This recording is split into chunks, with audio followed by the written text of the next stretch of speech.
तिला 10-10, 12-12 अपत्य असायचे. आणि ते काय म्हणायचे माहितीये का, अहो तो देणार आहे आणि त्यानं तोच दिल्या तोच चारा घालणार आहे.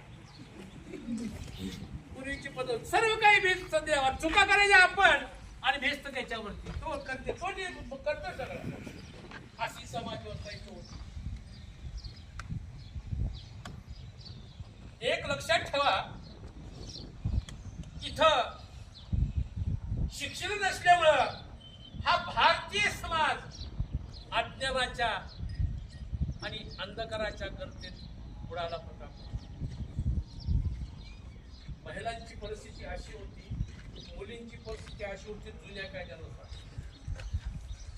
अनेक प्रकारच्या रूढी, अनेक प्रकारच्या परंपरा. कोणत्या बघा, बालविवाह, सतीची चाल, विधवेचं चिन्ह, जरट कुमार विवाह. आता प्रत्येकाला आणि मग काय होतं, एक या लहान असतानाच पाण्याला बाशिंग बांधायचं.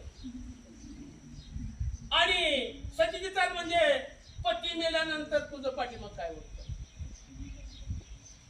त्या प्रेताबरोबर पतीच्या या स्त्रीला वाजवत जीवन लावून द्यायचं, हे जुन्या कायद्यात होतं. आणि या महिलांचं अस्तित्व, मुलींचं अस्तित्व काय होतं बघा. या कायद्यानुसार मुलींचं अस्तित्व होतं चूल आणि मूल, रांदा, वाडा, पुष्टी खरकटी काढा.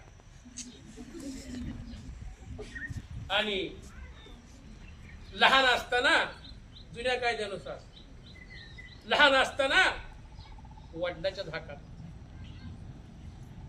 लग्न झाल्यानंतर पतीच्या धाकात, वयस्कर झाल्यानंतर मुलाच्या धाकात.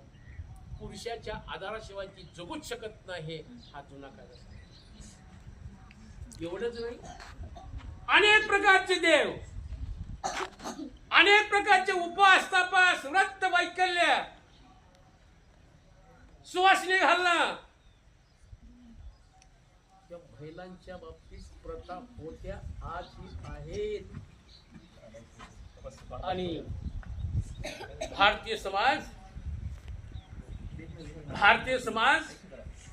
एक लक्षात ठेवा, इकडे लक्ष द्या. भारतीय समाज हा अंधश्रद्धेत बुडाल्यामुळं